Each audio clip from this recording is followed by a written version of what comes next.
With the 21st pick in the 2014 NFL Draft, the Green Bay Packers select Ha-Ha Clinton Dix. It's time for the Packers War Room Podcast. Made me a believer into really thinking that the Packers really could run the table, and that was when I said right away, they're winning the NFC North. The bomb to Jordy Nelson was just a moment that I'll never forget. For him to be able to get behind the corner and really just catch the prayer, essentially, was just quintessential Packers 2016. Like I said, for this team to win 2 playoff games was just astounding with how beat up they were and the state of their defense, really. And now, alongside Jacob Westendorf and Cody Bauer, here's your host of the Packers War Room Podcast, Ross Uglem. Hello, everyone, and welcome back to the Packers War Room Podcast. We actually have the original From the Benches crew here because Cody had some scheduling difficulties, so I would like to welcome back for the Packers fans everywhere, Mr. Ryan Hills. And Ryan, how's it going? Pretty good. Back on my first podcast since we stopped doing From the Benches before this season. I don't even remember when we did the last one now. But, training camp, kind of, sort of. Yeah, right. Okay. The training camp show in that bar. Yeah. Anyway, our normal co-host here, Jacob Westendorf, is also with us. Jacob, how are you on this fine Saturday morning? I'm doing very well. This is the first time the original crew has recorded, I believe, since the final version of Throwback Weekend, which would have been Packers-Chargers for the 2015 season. Not exactly a memorable season, but a memorable game that weekend. So it's good to have the original band back together to talk some receivers. Yeah, that was when everyone thought Green Bay was going to the Super Bowl at 6-0, and then they didn't. They did not. No, they did not. We actually have some offseason news to talk about, which is fun and kind of why one of the reasons anyway why we were sort of pushed to do a show, I guess, without the regular crew and get some discussion out there because James Starks and Sam Shields are no longer with the team, and we'll discuss that a little bit later. But we want to tell the people that this will be the wide receivers show. We did quarterbacks in week 1. We've done the running back show right before the Super Bowl, and so this will be the wide receiver breakdown edition of the War Room Podcast. And so what I want to start with is kind of the basis of the team need. Ty Montgomery is going to change his number. We don't know what exactly that is going to be too. Other than that, I think the only running back that they have under contract is John Crockett because they don't have to bring back Eddie Lacy. They don't have to bring back Christian Michael. These guys don't have contracts. So those are your 2 guys as of right now. Definitely Montgomery going to be part of that group. So excluding Ty Montgomery, which of the wide receivers that played in that NFC Championship game against Atlanta do you guys want to be on the Packers for the next 2 seasons, and kind of where do you see them fitting in? Jacob, go ahead. Well, first and foremost, Jordy Nelson, obviously. I know he's getting a little bit older, but he's still only 31 years old, and I think you kind of saw their long-term plan for him this year by moving him to the slot a little bit more, kind of extending his career the way the Arizona Cardinals did with Larry Fitzgerald. I think that's a way. Plus, the way he's just cerebrally connected with Aaron Rodgers, that'll extend his career just with his brain alone. Even as his skills erode, I mean, I know that his statistic line was similar to 2014, but it was clear he was a little bit of a different player, just not the deep ball receiver anymore, but still a very productive player. But he's good enough to be around for 2 more years. Would like to have him in the fold. I think he's a player that will age very gracefully. The other one, which I guess is semi-controversial from a mainstream standpoint, is Randall Cobb, and I think all of us will probably touch on this at some point, but I know that he hasn't lived up to his contract, and we kind of talked about this in what we used to call the dark episode, but This is a guy who, he hasn't lived up to his contract, but at the same time, I don't think the Packers have done him a lot of favors. He's a slot receiver, and those are guys that you pick your best slot receiver in the league, or who you think the most productive slot receiver in the league is. Julian Edelman, Cole Beasley, whomever. Those guys either need to be schemed open or have a guy that helps get them open. Julian Edelman, for years, had either Rob Gronkowski or guys like Josh McDaniels or the Bill Belichick system in that area of New England to help scheme him open. Cole Beasley has Des Bryant on the boundary to help get him open. Randall Cobb didn't have that in 2015 when Jordy Nelson went down. And this year, guys like Jared Cook, Jordy Nelson in the slot were getting his targets. I still think Cobb is a productive player. I know that a popular opinion is that the Packers may ask him to help restructure his contract. I don't think they'll do that because, as Andrew Brandt says, when you ask a player to take a pay cut, if he says no, you have to be prepared to cut him. I don't think the Packers are prepared to cut him because I know the offense didn't really skip a beat once he was out of the lineup, but he's still a good player. And if you cut him, it really is Jordy Nelson, Devontae Adams, and a lot of inexperience, even though some of those guys did get a lot of reps down the stretch. Devontae Adams is another one. Came into his own. Ross, I'll include you on this since I kind of screwed that up on the first podcast. But you, myself, Zach Cruz, Team Devontae Adams. He's fine. He's a good, productive player. I don't think he's going to break the bank on his new extension. He's not a star like the Packers projected him to be going into the 2015 season, but he's a good player. I think he's proven he's never going to be that star, but he's a good player. I think you need to have him in the fold for the foreseeable future. After that, Geronimo Allison, Trevor Davis, Jeff Janis. I don't think I'm missing anybody off the top of my head there. Those are guys that I think you could kind of wait and see on. I don't think any of them have locked down a roster spot. Allison's an intriguing prospect because of his body type. Tall receiver, made some big plays down the stretch for the Packers this season as an undrafted free agent. Trevor Davis has an intriguing skill set because of his speed, but he was kind of in the doghouse after the Tennessee Titans game this year because he was in the wrong spot, mental errors, he fumbled a punt. He never really saw the field again after that. Jeff Janis, I know he's the people's champ, but he just kind of is what he is. He's a special teams player. If you can get him back on a small contract and just kind of accept that he's a gunner, great, but I don't know that he'll ever really contribute to the offense. So for the next two seasons specifically, Nelson, Cobb, Adams, you can kind of wait and see on Allison, but after that, I think you can kind of rebuild the position around those guys after that. Yeah, I feel very similar because I think you have to have Nelson. He makes a lot of money, but it's not anything that's going to hamstring you. As I understand it, I think he's got a $11.5 million cap number next year and $12.5 the next. His contract after that should be pretty modest.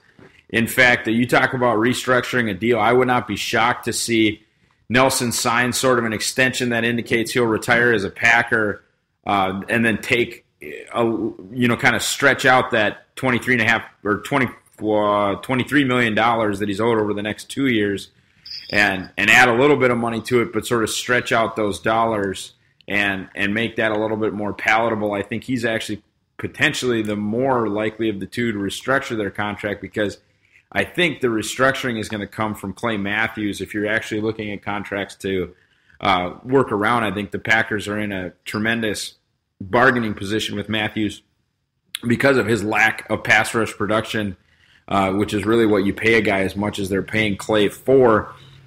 So Nelson, yes. Cobb, he could. It's fine. He can stay. He can go. I don't really care. I like him as a player. But I really thought he was the best slot receiver in football. I think I might have been wrong about that. He was in 2014. I don't think there's any question about it. And he never got hurt, so I don't know what the deal is. Maybe it is just play calling. Maybe it's the QB. But with Nelson and Jared Cook as legitimate slot options, and really, I know we said we weren't going to talk about him, but Ty Montgomery as a legitimate slot option. If they feel like they can use those $10 million better somewhere else, I'm not going to really argue with it. Adams, I would like to see be in Green Bay for the long term. I really like Jeff Janis's ability on special teams. I would like to see him in Green Bay for the long term. And then other than that, I mean, you're right, jury's out. Allison's interesting because of his frame, but they didn't really use him like Favre used Ruvell Martin. I mean, just because Allison was 6'3", it's not like you saw him. They didn't throw fades to him. He didn't make a lot of contested catches. He just kind of got open, which is a very useful skill. And I think, I thought Geronimo was a draftable player during last year's process, so I'm happy he's a part of the crew.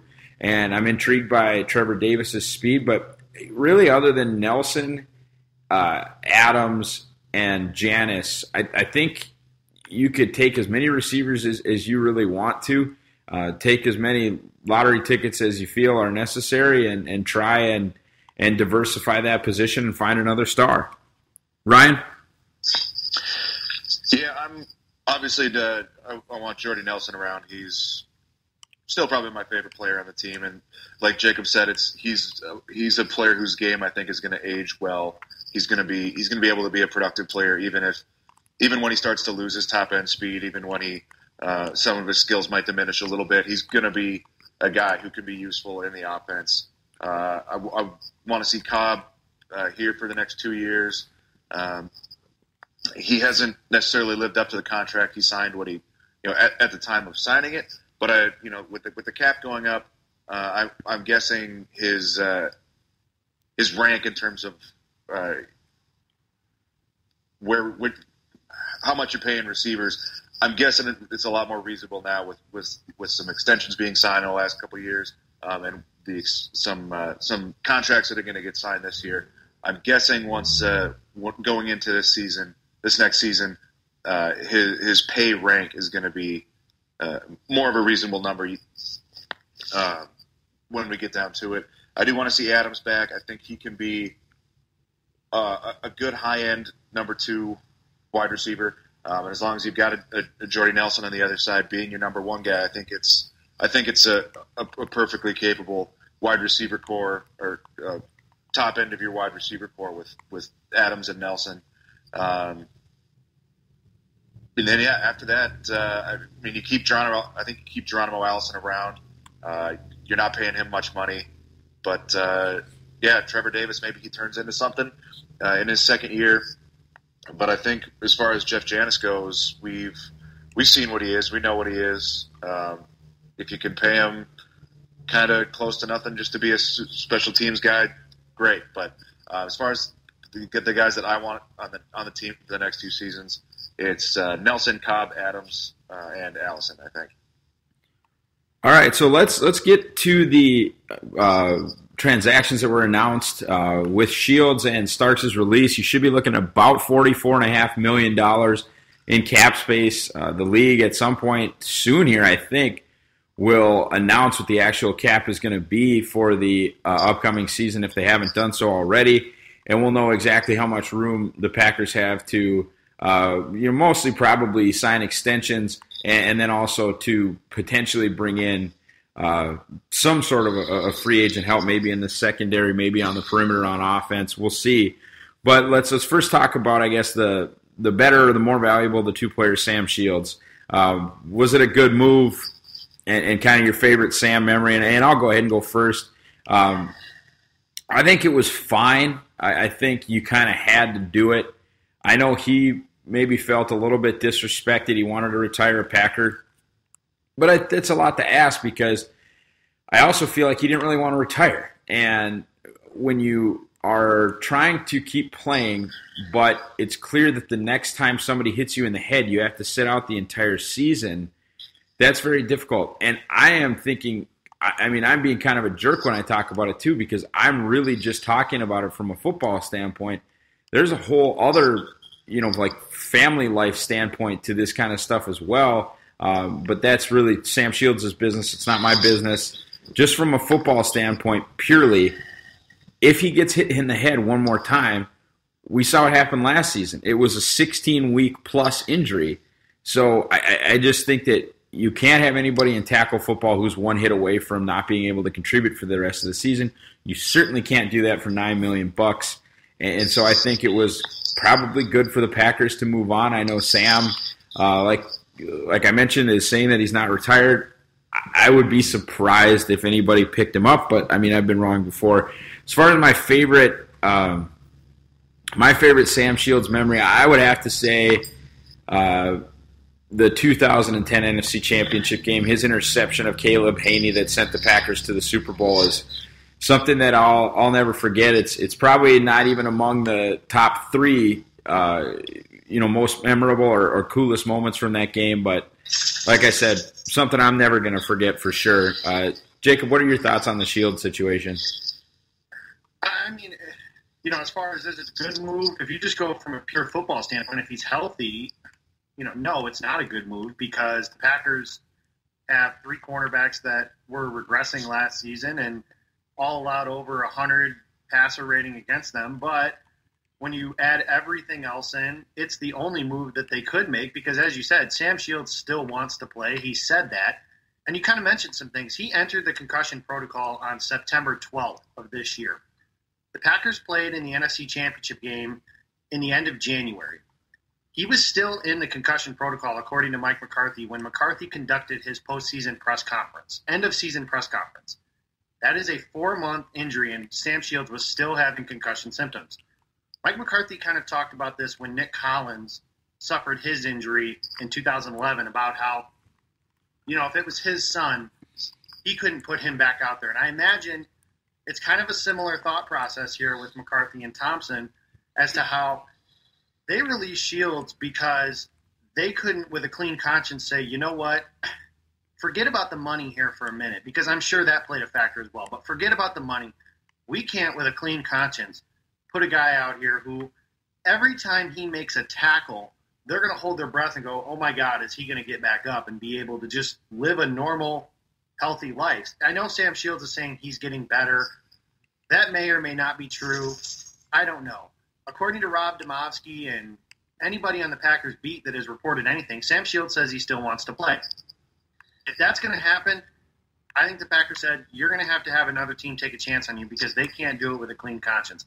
From a football standpoint, again, you're saying it's kind of a jerk thing to say, but, if the Packers were going to have Sam Shields play this year for them, I said that he was going to have to do it with a significant pay cut, and I'm talking like $1 million or maybe less than that because, Ross, you said it best. You can't have a guy who, granted, when Sam Shields is on the field, he's a legitimate number one corner. Coming into the season, the only player with more interceptions than Sam Shields since, I think, 2011 was Richard Sherman, who, by many accounts, was the best cornerback in football coming into this season. Sam Shields was on the short list for top cornerbacks in football. When he's on the field, he's very good, but he hasn't been able to stay on the field. Sam Shields, unfortunately, his career's over. That's the only move that they could make. As far as favorite memory, I really don't know what other – I know he's made plenty of great plays. If you wanted to go with a different one, there was a game where he performed very well against A.J. Green in his contract year, but I live in the Illinois area. All week I heard about how the Bears were going to beat the Packers at Soldier Field and go to the Super Bowl. The sense of overall relief, and he turned me into a sobbing child when he intercepted that pass from Caleb Haney to send the Packers to the Super Bowl. The first one that I could really remember going to the Super Bowl in my lifetime. That interception against Caleb Haney is on my short list of top 10 plays in my lifetime for Green Bay Packers history. Unless, of course, the Packers get to another Super Bowl, which I still am very hopeful that they will in my lifetime, obviously. I'm still a younger guy, and they still have a great quarterback. But I don't think I can go with anything else. Sam Shields' interception against Caleb Haney is easily my favorite play of his career. And it's, unfortunately, the only move that they can make. I hope for Sam Shields' sake. He says he still wants to play. I understand that because this is all he knows how to do. But I hope for his sake, his health, if he's still having concussion symptoms, football is a great game.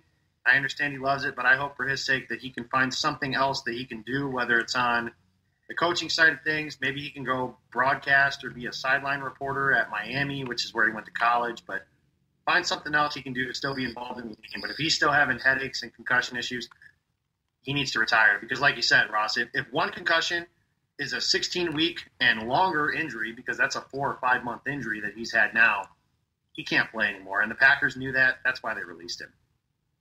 Ryan, your thoughts on Shields? Yeah, this was really the only move you could make with Shields. You can't put a guy with that much of a concussion history out on the field and feel good about it. And you especially can't do it when you're paying him that much money and there's such a high risk that he's going to miss the rest of the season or big chunks of time if he gets hit again. You're kind of hamstrung here with what you could do with him. You kind of had to let him go. I hope he doesn't try to play again. But I feel like he's going to give it a shot somewhere, and somebody's going to give him a chance. But I kind of hope he hangs it up for the sake of his quality of life going forward. It would be unfortunate if he went out, got another concussion, missed another whole season, or missed another big chunk of time, and his life was worse off for it. So I really hope he just hangs it up and finds some other way to stay involved in the game, like Jacob said. But this is the only move you could make if you're the Packers. It's unfortunate considering the state of the cornerback position, but you don't really have a choice. This is what they had to do, and that's really all you can say about it. And for both of these guys, favorite memories has to be their roles in that in the Super Bowl run.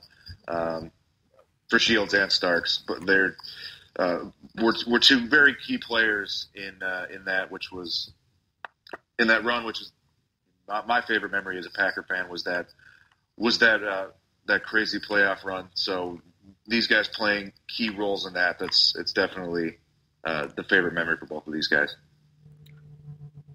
Alrighty, yeah. Starks will be the next move, I guess, up for discussion. Definitely talking about less of a financial deal there, but at the same time, I think you just talk about how fast running backs get washed up, and I'm not trying to be disrespectful to James Starks, but that's what happens with running backs, and that magic number, age 30, was kind of buried down on him, and you'll never forget. The 2010 championship run, you really never forget that he was a pretty useful backup running back. His entire career was a part of some really fantastic offenses, but Father Time remains undefeated. I think it was a no-brainer. Going into next season, I mean, I'm biased, I'll admit that, but I would rather have John Crockett even than James Starks. Certainly rather have Ty Montgomery, and then whether you want to re-sign Christian Michael as the number 2 to Ty Montgomery, or re-sign Eddie Lacy and move Ty Montgomery to the number 2. It's all better than paying James Starks $3.5 million. Jacob? Ross, I told you, I think last year when either we were talking or on another show or whatever it was, I didn't want to bring James Starks back for that other contract. I know he had just had a fantastic year, but for the same reasons you're talking about. Father Time is undefeated. James Starks came in last year. It was clear that when a running back hits a wall, they fall off fast. And my favorite or least favorite stat from last year is James Starks averaged fewer yards per carry last season than Tom Brady. And granted, much smaller sample size there, but Tom Brady's not going to confuse anybody for Michael Vick. It's a unfortunate thing because, Starks had a really good run for the Packers. He was a great change of pace back once he finally found his niche in that offense as the backup to Eddie Lacy. It was a great screen back. My favorite memory for him, Ryan kind of mentioned it as a key cog in that Super Bowl run in 2010. If you want a specific play, it actually doesn't come from that Super Bowl run. I'll never forget that run he had against the Chargers last year, where he goes left, comes all the way back to his right, runs straight down the sideline. Jeff Janis sprints down the field and picks up a block that was in the end zone I was sitting in. That was a really cool play. So if you want one specific play, that was the first one that came to mind for me. But unfortunate, but a move that has to be made. Ross, I'm with you. I'm not even biased towards North Dakota State guys. I would rather have John Crockett. I would rather pick a guy in the 6th round, whatever. But James Starks is done. It's unfortunate. I think that was obvious by mid-season last year that he just doesn't have it anymore, and that's how it works with running backs. It's a cruel business, but that's just how it works. All right, well, let's discuss one more topic before we dive into the wide receivers and give the people what they want. Cornerbacks. It's a pretty simple deal what to do with the running backs because they're only going to keep 4. One of them is going to be Ripkowski. One of them is going to be Montgomery.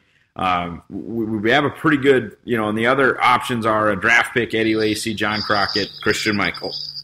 None of those are going to be in my opinion, external people coming in, unless it's a late round pick, unless something crazy like Cook or Fournette drops. And even then, there are Packer fans that don't agree that would be wise in round one. Corners. What would be your basic strategy addressing the cornerback position now that they don't have Shields? I'm of the draft one, sign one camp. I think you could easily see Devontae Adams type third years for either Quentin Rollins or Demarius Randall. I'm always going to defer to Ted Thompson from a talent perspective. I think when you have a guy that we think is one of the better cornerback coaches in the world in Joe Witt, and you have a first-round pick and a second-round pick, guys picked by Ted Thompson, you want to give them that chance to shine. Ladarius Gunter, though, I think he's a fourth cornerback, and I'm not trying to be disrespectful there at all. I keep saying that, but I'm really not. I think he's a fantastic fourth cornerback, and by fourth cornerback, I mean a guy that you would never ever play in the slot, but that could play outside if one of your two outside starters got hurt, or maybe a third cornerback if you had two and one was a really good nickel. You could bring Gunter in on nickel to cover the worst, I guess, of the outside receivers. Have your number one on the number one and have your number two play nickel. I think you could get away with that. But having a guy who runs a 4.7 40 chase Odell Beckham, Des Bryant, and Julio Jones around is absolute insanity. And the fact that the Packers were a game away from the Super Bowl having to do that is kind of also insane. So I think you sign a guy. My guy's Terrence Newman. No one agrees with me, and that's fine. He was like 38 years old. He was like the 8th best corner in football if you pay attention to what Pro Football Focus says. The yards that he allowed this season were absolutely minuscule, and people will potentially give the credit for that to Mike Zimmer. But I just think he's a freak. I think he's an honest-to-goodness athletic freak in the line of Julius Peppers. So I would sign a guy like, if you could sign A.J. Bouye from Houston for $15 million a year, do it. But, I'm pretty sure Ted Thompson's still the general manager of the Green Bay Packers, so that seems unlikely.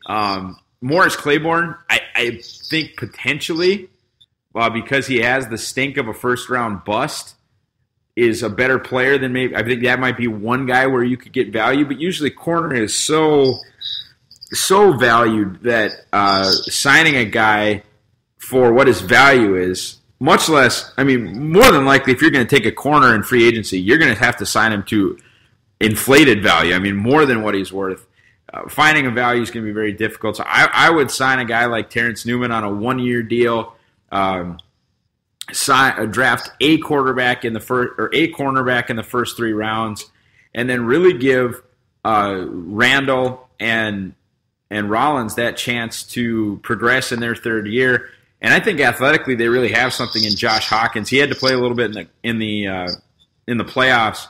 I think they have a chance with either him or Waters as far as that undrafted corner that becomes viable. Waters is doing literally the Sam Shields experiment as far as going from a University of Miami wide receiver, moving over to corner and working with Coach Witt. Shields was able to do that in 1 year and start at outside nickel in the Super Bowl. So he as we saw, was a better player probably than Waters will ever be. But it's an interesting, it's certainly an interesting theory or an interesting attempt that they're making. It's a lottery ticket that the defensive staff is trying to work with. Brian, what would you do addressing the cornerback position? Would you sign a bunch of them? Would you draft a bunch of them? What are you thinking? I'm thinking draft one, sign one also. Get a veteran to come in. Just somebody with some experience. You look at all the cornerbacks they had on the roster this year, all of them in their first year or two, it was it didn't go very well. You hope that Randall or Rollins are maybe able to split the difference, play better than this year, even if they don't live up to how well they played as rookies. You hope at least one of those guys can step up and improve. Then you sign a veteran who can come in and give you some experience. But you're right, you just can't have Ladarius Gunter following Odell Beckham Jr., Des Bryant, and Julio Jones in the playoffs. It's just not going to be a winning strategy. I think he did an admirable job considering the situation he was put in, but there's got to be a better way to handle that situation. There's too many good wide receivers in the NFC that we're going to be seeing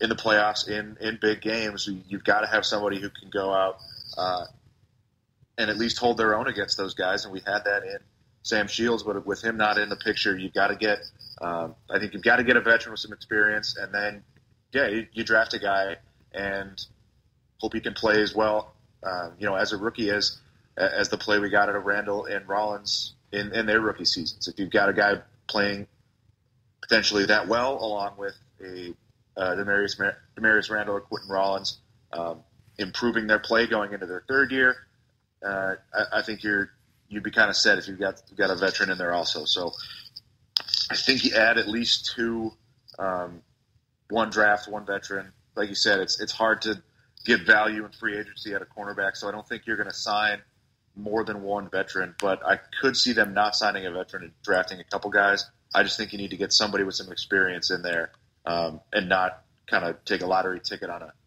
a couple of rookies. That would make me very nervous just because of how long it takes to get corners up to speed in this league. Coach Witt would have to be just certain that Rollins and Randall were going to bounce back if they were going to completely ignore it from a veteran standpoint. One other name to look at, too, although it's also terrifying, is Tramon Williams was just released by the Browns. Maybe we could get my guy Johnny Crockett a new number and roll Tramon out there again, but that seems unlikely at best.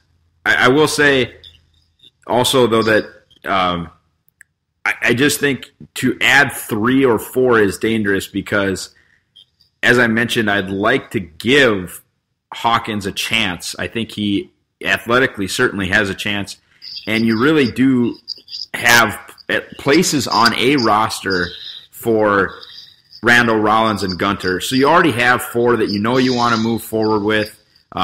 They for whatever reason, really like Dorliant. I mean, they got him up over trying to get any of the other IR designated return guys up. So, I mean, they've got bottom of the roster corners that they're trying to develop. So to just, do the Randy Moss draft again and draft 3 corners in the first 4 rounds, I think is kind of potentially lunacy. Jacob, what are your thoughts about the cornerback position? How would you like to go about it? It's kind of a loaded, position because we came into the year thinking like, oh my God, we've got Sam Shields and Demarius Randall and Quentin Rollins were great last year. Ladarius Gunter as a 4th corner, he did really well. You've got Joe Witt developing, he developed Sam Shields and Tramon Williams, who were undrafted guys. Now he's got these 1st and 2nd round talents. I still have all the respect in the world for Joe Witt. I think he's one of the best assistant coaches in the league. I can't figure out for the life of me, and I hope nobody around the league is listening because I can't figure out how he hasn't gotten a promotion or looks around the league for a better job than a cornerbacks coach. But I think he's a great coach. But the way I look at it is I'm with you guys. Draft 1, sign 1 because I'm on record. I think Demarius Randall is this year's Devontae Adams. Demarius Randall has kind of said as much. I know that he wasn't having a very good season before the injuries kind of took their toll. But even still, he was kind of put in a position to do things maybe he wasn't quite ready to do yet. And that was when Sam Shields got hurt, he was asked to be the number 1 corner. Maybe he wasn't ready to be the number 1 corner just yet. And cornerback is a hard position to play. I know that. Ross, you kind of alluded to, cornerbacks take a while to cook in this league. I know that. I think most people that are kind of a reasonable mind know that. So with that in mind, 3rd-year corners, that'll be what Randall, Rollins, and Gunter will be this year. I'm with you guys on Gunter. He's a 4.7 40 guy. He battled his butt off this year, but you just can't ask him to cover Odell Beckham and Julio Jones and Des Bryant, and that's just in the playoffs. I mean, even during the run the table run, you're asking him to cover Marvin Jones, and I even think that's a lot to ask, and I don't think Marvin Jones is on the same level as those guys I just mentioned. You got to get a veteran in there with some experience. If you can find a way to just replace the salary, you were going to pay Sam Shields $9 million this year. Now, Are you going to be able to get A.J. Bouye or Stephon Gilmore out of Buffalo for that kind of money? No, probably not. I wrote a story for FanRag this week. The joke that I made with it is, it's 5 free agents the Packers could pursue. The joke I made was, once you stop laughing at the title, check it out. The name that I put in there that you mentioned was Morris Claiborne. Now, because he has the stink of a first-round bust, my thought was, again, maybe a little value there. I don't know if it's going to be $4 or $5 million, but maybe you could get him for 8 or 9. The other thing to kind of watch here is guys are going to get cut because of cap casualty. Now, I'm not talking about like Leotis McKelvin, but I don't know who the cap casualties are going to be. That is something that is a fluid situation, and those are the guys that Ted Thompson tends to look at because of the compensatory pick formula. So whoever that is, those are names to keep an eye on. But Morris Claiborne's a guy, he's young. He has physical tools. I think he was the 4th overall pick when the Cowboys took him. He came out of a university with some good pedigree for developing defensive backs. The Dallas Cowboys, for whatever reason, just couldn't get that talent out of him. Maybe Joe Witt is the guy to do that. And then, I think you have to draft one or, with a deep cornerback class, maybe you draft one in the first 3 rounds and then one in the 5th round. And then, one of the phrases that you guys are probably going to chuckle here, but one of the words that Jim Harbaugh likes to use is meritocracy. And that is, whoever the best is gets that spot. And I know you got guys who you're developing as far as Josh Hawkins. They like Mackinson, Dorleant. But you kind of are covering yourself as well. If Randall and Rollins develop, that's great. If they don't, we have that saying about pass rushers as far as there's never too many of them. I think that's the same way as far as cornerbacks go in today's league as well. There's never too many of them. So if you go into next season with veteran corner, Randall bounces back, Rollins bounces back, you've got Gunter, and then you've got 2 draft picks, you've at least covered yourself if one of them doesn't bounce back. That's a good situation to be in, and then you're not relying on, if one guy turns his ankle. This year the Packers they came into the season with 4 corners, and they were 1 turned ankle away from asking Josh Hawkins to be one of their primary corners, which I know Josh Hawkins, Ross, I like him too, but you're asking him to cover Marvin Jones on the boundary in a game against the Detroit Lions. That's just putting a guy in a position to fail. And if there's one frustration I have a lot of faith in this Packers organization as far as Mike McCarthy and Ted Thompson go. But if there's one frustration I have, it's putting guys like Ladarius Gunter or Josh Hawkins in positions where they're not set up to succeed. You're talking about one guy we talked about when we were still doing From the Benches specifically was Nate Palmer. They moved him. He was a marginal 4-3 FCS defensive end, and they moved him to inside linebacker. He was being asked to do things that he shouldn't have been asked to do. That's kind of what they did at the cornerback position last season. And I know it was kind of a perfect storm, but at the same time, this is a way you kind of cover yourself. So if you sign a veteran and add 1 or 2 guys in the draft, then you can kind of let those guys battle it out. And who's the best man? Those are the guys that get on the field. That's what I would do at the cornerback position. But you can never have too many guys at that position. Kind of the similar way, you'll hear me talk about that when we get to the edge rusher portion, which is much later. But that's what I would do at the cornerback spot. All right, let's dive in. Let's get into the actual draft part of the War Room podcast and talk wide receivers. Jacob, what round, if any, are you looking for Ted Thompson to draft a wide receiver? I could go with the way I look at the draft every year is if you're picking 25 and below, that's essentially to me a 2nd round pick. It is a 1st round pick, but it could be looked at as a 2nd round pick. So the Packers, that is a 1st round pick, but like I said, it could be looked at as a 2nd round pick. So if a guy like Corey Davis falls because a bunch of edge rushers and corners and a couple quarterbacks and a bunch of guys like that, I think 4 quarterbacks are going to go in the 1st round, for example. If a guy like that falls and Corey Davis is the best player on the board, you could pick a guy as early as round 1. I don't think that they will do that because, one, I think there would be riots in the streets because they didn't pick a pass rusher or a cornerback, which if you held a gun to my head today, I think that would be the 2 positions that Ted Thompson would be looking. Well, I'd be in the streets, but it'd be for a different reason if we got Corey Davis. Well, yeah, I would be as well. But if a guy like that falls, I think you could look as early in round 1. But the other thing about Ted Thompson is, I've always said, when it comes to picking receivers, I said it when he drafted Davante Adams. When the Packers drafted Davante Adams, I probably watched him play 2 games on film. Most of my draft focus had gone to other guys that year as far as receivers go. But if Ted Thompson picks a receiver in the second round, I'm pretty convinced he could play. So anywhere between rounds 2 and 4 is when I'm looking at potentially adding a wide receiver. Now, I don't know if they'll actually do that, but I think you could start anywhere from round 1, anywhere between rounds 1 and 4. I think they can stand to add a receiver. And I wouldn't be surprised if they did that. I mean, Ted Thompson sticks to his board. I remember our guy, Jordy Nelson. They added him when they didn't, quote-unquote, need a wide receiver. Ted Thompson traded out of the first round, picked a wide receiver in Jordy Nelson, and everybody goes, what the hell are they picking Jordy Nelson for? They have a bunch of wide receivers on this roster. They don't need a wide receiver. And now you can make an argument that Jordy Nelson is the best receiver that we've seen since he's been drafted in that time frame. I would make that argument that he absolutely is. And Ross, you've said, if Jordy Nelson has 1 or 2 more really good seasons, this is a guy we could talk about maybe potentially being enshrined, not just in the Packers Hall of Fame, but maybe in the Pro Football Hall of Fame. So I'm thinking as early as pick number 29, but potentially, all the way down to the 4th round as well. But Ted Thompson, when you have a guy like Aaron Rodgers, we talked about receivers you want around for the next 2 years. We only came up with 3 guys that are surefire. When you got a team like that, you can stand to add a wide receiver whenever it is. And if it's a guy like Corey Davis or somehow Mike Williams falls all the way down, I don't anticipate that. No. If something like that happens, you can pick a guy at 29. If that happens, great. If not, anywhere from rounds 1 or 4. 1, 2, 4, I should say. Ryan?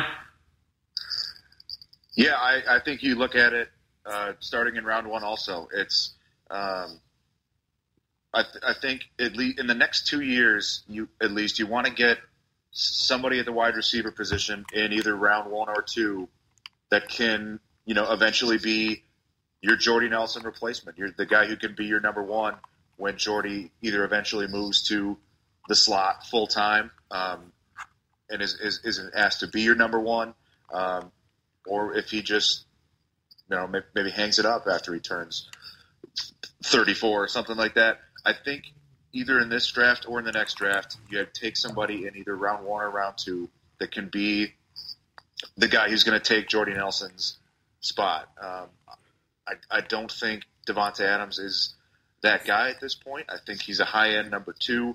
So I think either in this draft or next draft, you get somebody who can be a top-end guy, and I really want it to be Corey Davis. Hopefully not. He has, I believe, it was an ankle injury. But he might not be running at the combine. For a guy who didn't play at a Power 5 school, I think that maybe has a chance to affect him more than more so than if you had seen him against really top end competition on a consistent basis. So hopefully he isn't able to work out for some teams, isn't able to run at the combine, and that maybe pushes him down a little bit, and we're able to snag him in the first round. I think that's that's kind of my dream draft scenario for round 1 is Corey Davis falling there. But yeah, somebody in round 1 or round 2, and then if you don't get a first couple round guy this year, you do that same thing. You look at that same spot next year in the draft. Like you said, it's not a need right now. I think the Packers are just fine with with Nelson, Adams, and Cobb as your top 3 guys. But you have to start thinking about your Jordy Nelson replacement, and I think that starts this year in round 1. Yeah, and I think I kind of agree. I have specific target guys, which I know this is absolutely not the question, but I think if you're not getting Mike Williams, no. It would have to be a trade-up situation. I don't even think, this year I believe the compensatory picks are finally tradable, but I still don't see that happening for them to get up into that 8, 9, 10, 11 range to get Mike Williams. I don't think that the Packers view really the feature wide receiver position to be worth trading up for. So I don't think that that's a realistic thing at this time. Corey Davis, that's the dream. If you have to move up 4 spots in front of somebody to snag him, do it. Great. If it's Thursday night, and I don't know if we're going to be in Green Bay or if we're going to be in Milwaukee, but I can promise you that Ryan and I will be somewhere in Wisconsin for the draft. Friday morning's going to be rough if we end up with Corey Davis. I can promise you that. The Friday morning golf round will be a little squirrely, at least for the first 5 or 6 holes. There's going to be some Gatorade, going to be some water. That's how that whole thing's going to go. But really, for me, it's Corey Davis in round 1. I don't want John Ross in round 1. I spent a lot of the morning looking. I fell in love with a completely different Washington wide receiver, actually, that didn't declare for the draft. So that's where I'm at with the UW kid. I wouldn't be mad about it. I just don't think that you can pass on one of these corners or one of these pass rushers to take John Ross unless somebody on the Packers scouting staff sees something that I don't. Specifically, though, at the end of round 2, Cooper Kupp. We'll talk about him later. Other than that, though, just leave it alone until round 4 or 5. Take another Trevor Davis. Lottery swing if you need to. If you see a ridiculous value in round 3 like they did when they took Montgomery when they didn't really need him, go ahead. But other than that, just either Davis. For me, it's Davis in round 2, or Davis in round 1, Kupp in round 2, or wait for a crazy value. That would be what I would do at this time. The next question is who are the popular guys in that round? Well, I just answered it for you. Number 1, where I'm looking for it would be, Mike Williams just isn't going to happen. Corey Davis, John Ross, those would be the guys you're talking about. One of my favorite players in this whole draft is Curtis Samuel. Unfortunately, Curtis Samuel is basically Randall Cobb and Ty Montgomery having a football baby, so we don't need Curtis Samuel. I don't think they could use Curtis Samuel, though. If they end up with Curtis Samuel, I'm going to have myself talked into it in about 7 minutes. D.D. Westbrook is a guy that you might see in round 2. Late round picks, they could specifically try and target slot guys like Artavis Scott from Clemson, Ryan Switzer from North Carolina. That would be a guy that would be a lot of fun and would be a pretty much instant fan favorite is Ryan Switzer. The tall guys that you could look at would be like a Kenny Golladay from Northern Illinois. He's a 6'4" kid, but in the same sense of Cooper Kupp, a full redshirt senior, spent 5 years in college. Ryan, who are the popular guys at the rounds that you're looking at? Yeah, like I said, Corey Davis is that dream number 1 guy. I don't think there's another guy you take in 1. You're not getting Mike Williams. I agree with you on John Ross. I don't think that's the guy you're going to spend a first-round pick on when you have a need at corner at the edge. Totally agree on Cooper Kupp as a second-round pick. I think there'd definitely be some value there if you get him late in the second round. Same thoughts again with Curtis Samuel. Would like him as a player, but you don't really have a need. If you're taking a guy in round 1 or 2, I think you want to get somebody who's not really lacking on size. Samuel's under 6 feet tall. John Ross under 6 feet tall. If you're taking a first or second round receiver, I think it kind of needs to be a big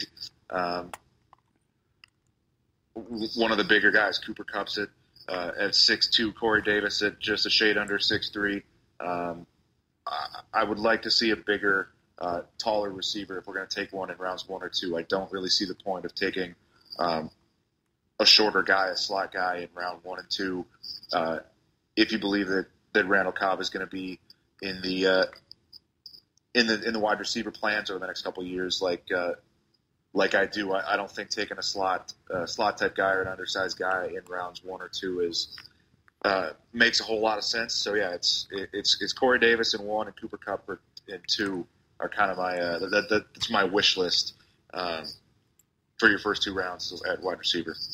All right, Jacob, we kind of all agree on this, so let's get your answer for that, but let's also move on to our next question. So who is your favorite player in the round that you were discussing, and then let's talk about your favorite wide receiver in this draft. Let me just point out very quickly that I hate both of you for bringing up Curtis Samuel because he ruined my life for the month of November. But in the round that you're talking about specifically, I agree with you guys on real quickly on if you're going to pick a guy, not just Randall Cobb in the plans, but if Jordy Nelson's moving to the slot, I I don't see a real big need for picking a guy like, John Ross or Curtis Samuel or another slot receiver. You're picking a boundary guy. My favorite player at the receiver position, I think you talked about, Mike Williams isn't realistic. And I don't even know how realistic Corey Davis is, because you're talking about the Philadelphia Eagles need a wide receiver to help Carson Wentz. The Tennessee Titans have 2 first-round picks. I'd be shocked if one of them didn't go to a wide receiver to help out Marcus Mariota. So that's where you start kind of going down the line here, and you're looking at a lot of other guys. But yeah, my favorite guy is Corey Davis.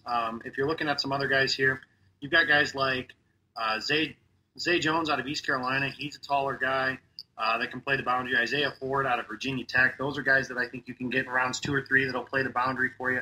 Those are 2 guys I'd look at that can play the boundary, and those are the kind of guys that I think the Packers would be looking at, because, again, like I said, if you bring back Davante Adams, with the way the Packers play their offense, that's one boundary receiver. You got another guy that, whether it's one of those 2 guys or another player that they select, Juju Smith-Schuster is another guy where I know the USC receiver thing kind of has some stink to it, but he had a really good season, not this past year, but the year before that. You can decide you really like that if the Packers want to go that route.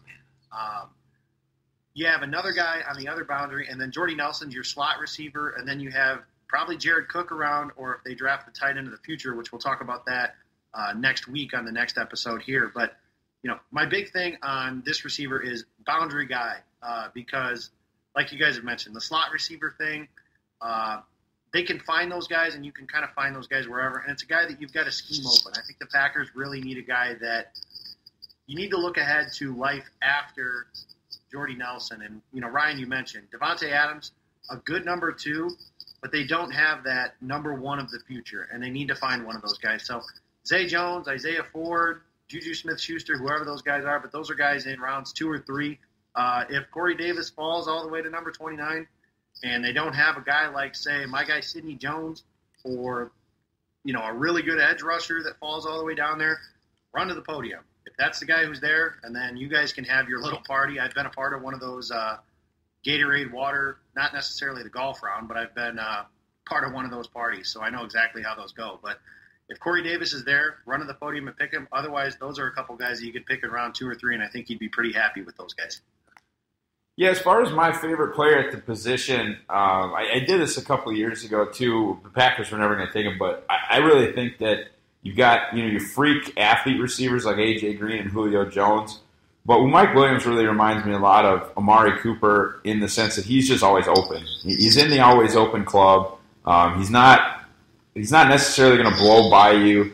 He's not going to test poorly, that's for sure. But he's a true number 1 wide receiver. He makes a contested catch as well as just being open. I mean, talking about contested catches, it's not really contested that often just because he is so unbelievably skilled, really. And so that's my guy in this entire draft is Mike Williams. I think he's going to be a Pro Bowl level guy and is going to be a legitimate number 1 receiver for whatever team takes him, and is going to continue the streak of very, very good number 1 NFL wide receivers from Clemson. You talk about Nuke Hopkins, talk about Sammy Watkins. I think Mike Williams can absolutely be, mentioned in that breath. I think he is that good. As far as, I'm going to take, I guess, this time to talk about Cooper Kupp. He is a player that played against North Dakota State University. He's a player that played against Ryan's alma mater as well, actually in the same conference. But just bananas production out of him. Unbelievable numbers. Was redshirted, but then as soon as his redshirt season was over, became the absolute focal point of one of the most wide-open offenses in college football, not just the FCS. This is a school that just about beat Oregon when Oregon was good, that did beat Washington State this year. I think played really well against a few other, if not Pac-12, just West Coast FBS teams. I believe they beat Oregon State when he was there. Yeah, entirely possible. They won another Pac-12 game. Sure. Eastern Washington's a very, very impressive program. Over the last 7 years, 3 programs have won an FCS national title, and Eastern Washington is one of them. Cooper Kupp wasn't on that team, But, I mean, this is one of the best programs in the lower level of Division I, and Cup was not only their best player, but probably the best overall player in the division for the better part of 3-4 seasons. I mean, I don't know. Specifically, I guess I'd have to go back and look at all of it. Carson Wentz, of course, was the number 2 overall pick in the draft. Cooper Kupp's not going 2 overall, I can tell you that. Unless he runs like a 4.1 40. It's just not going to happen.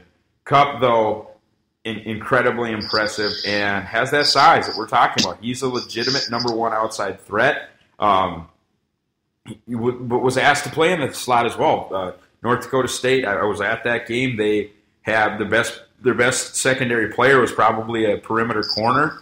So what did Eastern Washington do? They lined Kupp up in the slot and made linebackers, nickels, and safeties sort of pass him between each other, and he did pretty well in that game. It's a guy that can play X, slot, Z. He can do it all. And I think because of his age and because of his level of competition, I really think Kupp is a round 1 talent that will go in round 2. If he makes it to the end of round 2, for me, he's a no-brainer. I've seen him in round 3. I think that's absolutely ridiculous just from the quality of a player that he is. You know, you don't have to go to Alabama or Georgia to be a successful NFL player. I would say right now, I mean, you can say whatever you want about Julio Jones. I think the best wide receiver in football right now went to Central Michigan. And that's FBS, but it's not good FBS. And Antonio Brown, you can get guys from all over the place. The best wide receiver, the best football player in history went to Mississippi Valley State. I wouldn't worry about where Cooper Kupp went to school. I would draft him and then be very happy about drafting him. Ryan, who is the most undervalued wide receiver in this class?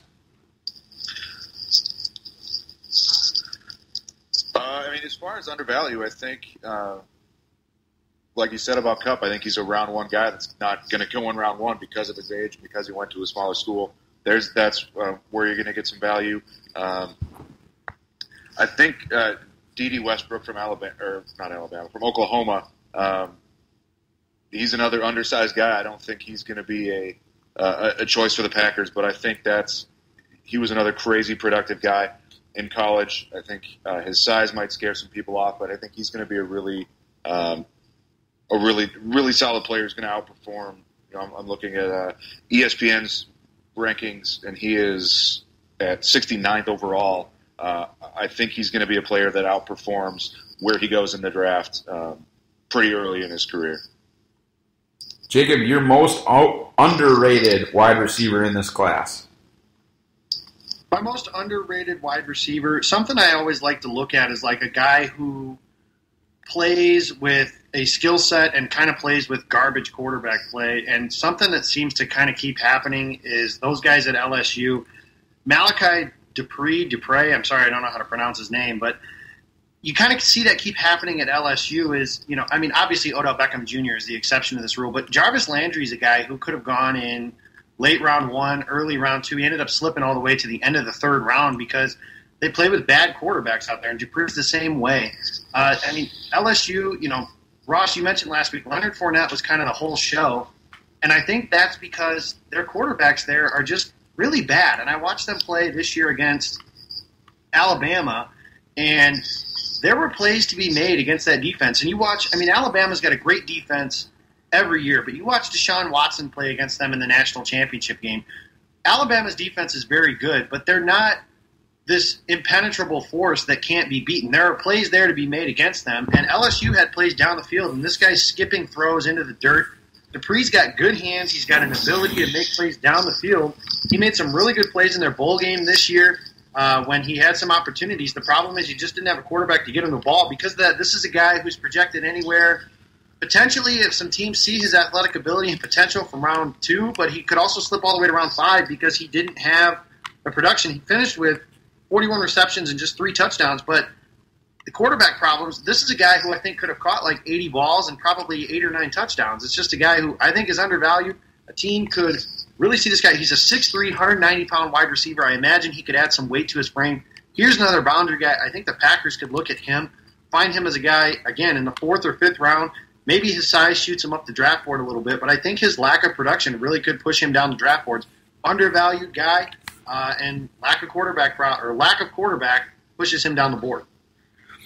My guy is in that same vein. I think you talk about Travis Rudolph from Florida State, just, not really part of the Jameis Winston era there. It was more Rashad Green and some other players, Kelvin Benjamin.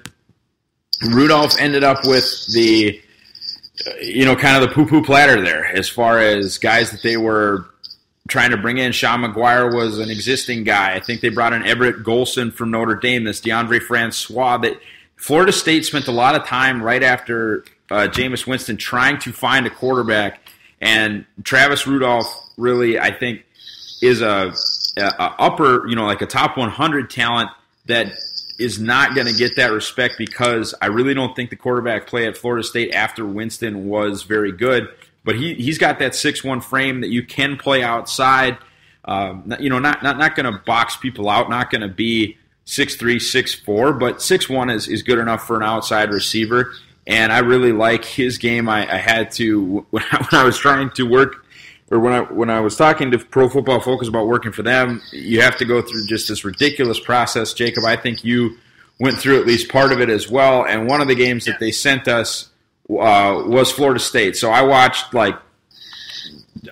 Travis Rudolph play probably 60 snaps, but I watched the plays about 500 times, and he was impressive. I really liked his game, and is somebody I think that if you took in round 3, you'd be pretty happy. Wouldn't be surprised to see him go in round 5 or 6 because of a lack of production. So, we've mentioned this. Ryan, you haven't been around for this particular show, but our focus this year, what I've been doing as far as mock drafts are concerned, is it looks like the Packers are going to get that compensatory pick in round 5. Last year, most of our mocks were round 4 because of those 3 fourth-round picks. What we're focusing on now is the 6 picks in the first 5 rounds. Give me a percentage here. Ryan, what is the likelihood the Packers take a wide receiver with one of their 6 picks in rounds 1 through 5? I think it's pretty high. I think it's in the 70-80% range. Like I said, I want that to be in rounds 1 or 2, but I think it's a pretty high chance they at least take one guy with those first 6 picks. I think it's 70-80% chance. I think it's pretty high. Jacob? I'm going to go 50% because, like I mentioned earlier, I think 4 quarterbacks between Kaiser, Watson, Mahomes, and Trubisky are going to go early. I think you're going to see an offensive tackle shoot up the boards. And then you're going to see edge rushers and cornerbacks, because it's just such a deep class, get pushed down the board. I think because of that and such a deep class at edge and cornerback, you're going to see those guys get pushed down the board, that it just kind of makes it a little hard to predict as to where those guys get taken. I think eventually some value is going to present itself for the Packers in the first couple rounds. But there's a pretty good chance that the Packers are going to take a pass catcher there. I would guess that it's, actually I'll change my answer real quick. I'll say 60% because I do think it's a little higher, more probable than not, to use the NFL's terms for Deflategate specifically. But I'll say 60% in the first 5 rounds that they take a pass catcher because, like we said, there's probably 3, and that might actually be close to 2 guys that are currently on the roster that are around after the next 2 years. So you got to keep adding weapons around Aaron Rodgers. This is a pretty good wide receiver class. It's probably not as good as 2014 because Odell Beckham and guys like that aren't in this class, but there's some pretty good players in this group. So I would imagine the Packers will take their pick on one of those guys. Maybe not early, but in the first 5 rounds, and maybe one of those maybe the compensatory pick, but probably earlier than that. I think I like that 60% number. I don't like it up in the 70s or 80s just because I believe there's a chance if they feel like corner and edge are so important that, when they get into those middle rounds, Ted's just trying to find the best player. The last 2 years he did take Martinez and Ryan. Those were, need picks. I'm doing finger quotes, but this is a podcast, so you can't see that. He took need picks in the middle. I just think there's a chance if they do go corner edge corner, If one of the off the ball line, like a Zach Cunningham Reuben Foster won't, but they could do that and surprise all of us. Jabril Peppers is a movable piece that I would like to see in Green Bay. That'd confuse a lot of people, but I'd be super excited about it. I just think you could see them, if they're not going to get a feature number one wide receiver in the first 2 rounds, take in somebody just weird in the 6th or 7th round and buying that lottery ticket one more time, trying to get a Trevor Davis type. Not that Trevor Davis is certainly going to work out one way or the other, but I could see them, if they don't do it in round 1 or round 2, just saying to heck with it and trying to find a late round pick, even trying to grab an undrafted guy like they did when they grabbed Geronimo Allison, and then focusing on adding a number one wide receiver, potentially through free agency next year, potentially through next year's draft, et cetera, et cetera. So my number is 60%. Guys, thanks for being part of the show. Ryan, specifically, thank you for covering for Cody. We really appreciate that. Thank you guys for listening. You can check out my work at Cheesehead TV. You can check out my work at PackersTalk.com. My writing hiatus is soon coming to a close, both online and Jacob and I have both been selected to be a part of the Cheesehead TV draft guide, so you can check Jacob out there. You can also check Jacob out at FanRag.com, where he, as he mentioned, just published a piece about five free agents that the Packers might be able to sign or would be interested in signing. Thanks one more time, and go Pack Go.